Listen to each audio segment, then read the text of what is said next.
आपण नवीन पदार्थ करत आहोत। या काकडीच्या वड्या खूप सुंदर लागतात खाण्यासाठी आणि हेल्दी पण आहे ही रेसिपी। आपण टेस्ट करून बघूया। खूप छान लागतात आणि युनिक रेसिपी आहे। तर चला बघूया कशी करायची। नमस्कार मैत्रिणींनो, मी रुपाली। माझ्या YouTube चॅनलमध्ये तुम्हा सर्वांचं मनापासून स्वागत आहे। तर मी आज तुम्हाला खूप अशी युनिक अशी रेसिपी दाखवणार आहे। आपण वड्या तर खूप प्रकारच्या करतो, कोथिंबीर वडी करतो, अजून कोबीची वडी करतो, कोथिंबीर अशा बऱ्याच वेगवेगळ्या वड्या करतो। पण आज तुम्ही कधी काकडीची वडी करून बघितलेली आहे का? तर नसेल केली तर मी आज तुम्हाला दाखवते, तर नक्की ट्राय करा। तर चला बघूया रेसिपीकडे वळूया। या मी मैत्रिणींनो 2 मोठ्या काकड्या घेतल्या होत्या। त्याचे सालपट नाही काढले तरी चालतील, तशाच किसून घ्यायचे आहे आणि व्यवस्थित किसून घेतलेलं आहे। आणि थोडंसं असं ताट तिरपं ठेवून थोडंसं पाणी मी नितरून घेत आहे, कारण काकडीला खूप पाणी सुटतं। त्यामुळे पाणी असं थोडंसं 5 मिनिटं असे नितरून घ्यायचं आहे, ते पाणी बाजूला करून घ्यायचं आहे आपल्याला। इथे मी भरपूर अशी कोथिंबीर घेतलेली आहे। लसूणच्या पाकळ्या घेतलेल्या आहे 12 ते 15। लसूण आपल्याला थोडा जास्तच वापरायचा आहे मैत्रिणींनो। आणि हे बघा, हिरव्या मिरच्या मी इथं 5 हिरव्या मिरच्या घेतलेल्या आहे आणि सुक्या लाल मिरच्या मी 5 ते 6 घेतलेल्या आहे।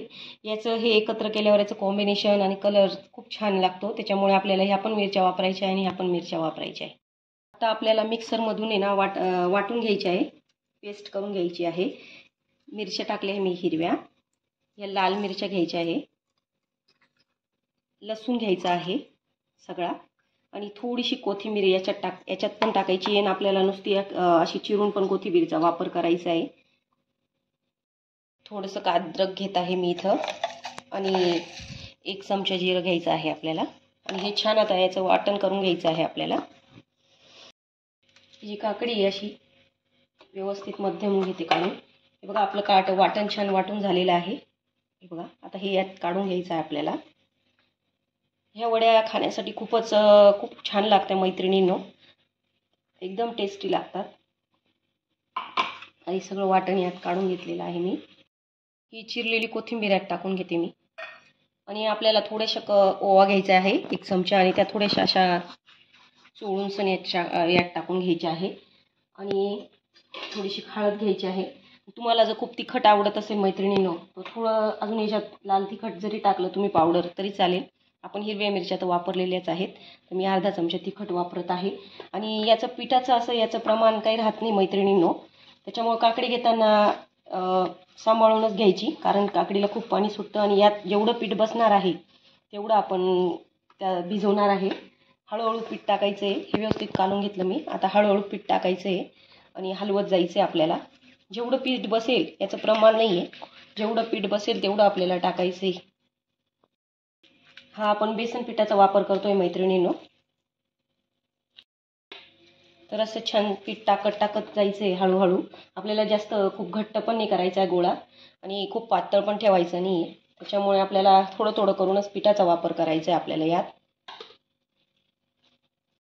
चवीनुसार मी इथं मीठ टाकून घेते मैत्रिणींनो। आणि 1 मोठा चमचा आपल्याला तिळीचा वापर करायचा आहे। हे बघा, आता हे सगळं व्यवस्थित मिक्स करून घ्यायचं आहे। थोडं थोडं पीठ वापरलेलं आहे मी, बघू शकता तुम्ही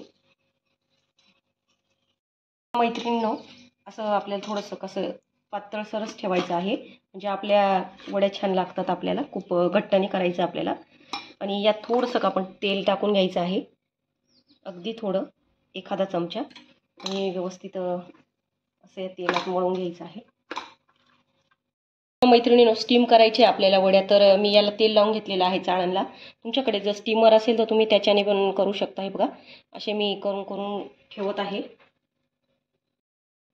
अशा वड्या ठेवून द्यायच्या आपल्याला। तुम्हाला ज्या आकारात जमतील त्या आकारात तुम्ही ठेवू शकता, आकाराचं काही नाही। हे बघा, अशा ठेवून द्यायच्या आहे मस्तपैकी। स्टीम करण्यासाठी मी पाणी ठेवून घेतलं होतं मैत्रिणींनो। हे बघा, छान उकळून गेलंय पाणी। आता या वड्या आपल्याला स्टीम करून घ्यायच्या आहे 15 मिनिटासाठी। 15 मिनिटं झालेले आहे।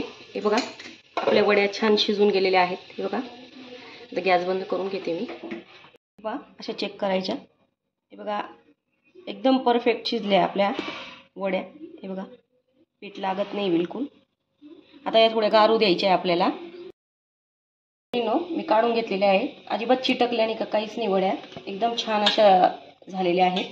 आता आपण ह्या कापून घेऊया.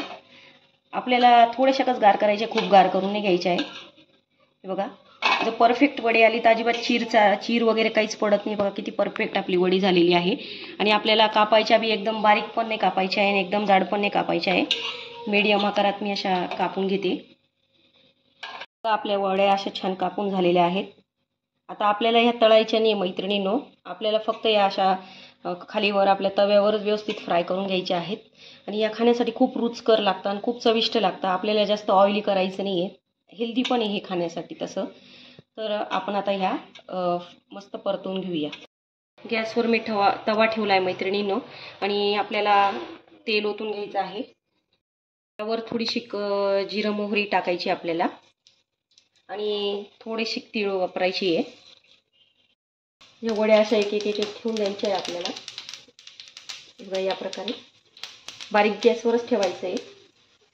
एकदा तवा तापला की बारीक करून द्यायचा आहे गॅस. बघा जेवढ्या बसतील तेवढ्या आपल्याला अशा वड्या ठेवून घ्यायच्या आहे तेलाच्या आजूबाजूने. वरून थोडंसं मी तिखट टाकत आहे मैत्रिणींनो. तुम्हाला वाटेल तर टाका, नाही तर नाही बी टाकलं तरी चालेल. आजूबाजूने पण थोडंसं तेल टाकता आलं तर तुम्ही टाकू शकता. थोडीशी मी कोथिंबीर टाकते मैत्रिणींनो. अशा हलवून घ्यायची आहे मैत्रिणींनो. म्हणजे त्याला तिळी जिरं मोहरी सगळं लागेल. आणि हे बघा आता अशा पलटून घ्यायच्या आहेत आपल्याला वड्या. बघा किती छान कलर आला आहे. कारण प्रत्येकाला काही जणांना तळलेले पदार्थ खात नाही काही जण. त्यामुळे आपण अशा पण थोडं तेलात जरी असं फ्राय करून घेतल्या तरी बी खूप या सुटसुटीत आणि खूप छान आणि रुचकर लागतात. बघा बाजूने छान झालेले आहेत. आता थोडंसं तेलाचा वापर करायचा आहे. थोडंसं आजूबाजूने तेल टाकायचं आहे. दुसरी बाजू छान होऊ द्यायची मैत्रिणींनो. आता दोघं बाजूनी छान वड्या झालेल्या आहे मैत्रिणींनो फ्राय. बघू शकता तुम्ही. तर गॅस बंद करते मी. हे बघा आपल्या काकडीच्या वड्या तयार झालेल्या आहे मैत्रिणींनो. तर नक्की ट्राय करा. खूप छान आहे. खाण्यासाठी खूप छान लागतात. हेल्दी आहे आणि खाण्यासाठी खूप रुचकर लागतं आणि काहीतरी युनिक आहे. माझे व्हिडिओ आवडत असतील तर माझ्या चॅनलला सबस्क्राईब करा, लाईक करा, कमेंट करा आणि मला सपोर्ट करा. धन्यवाद.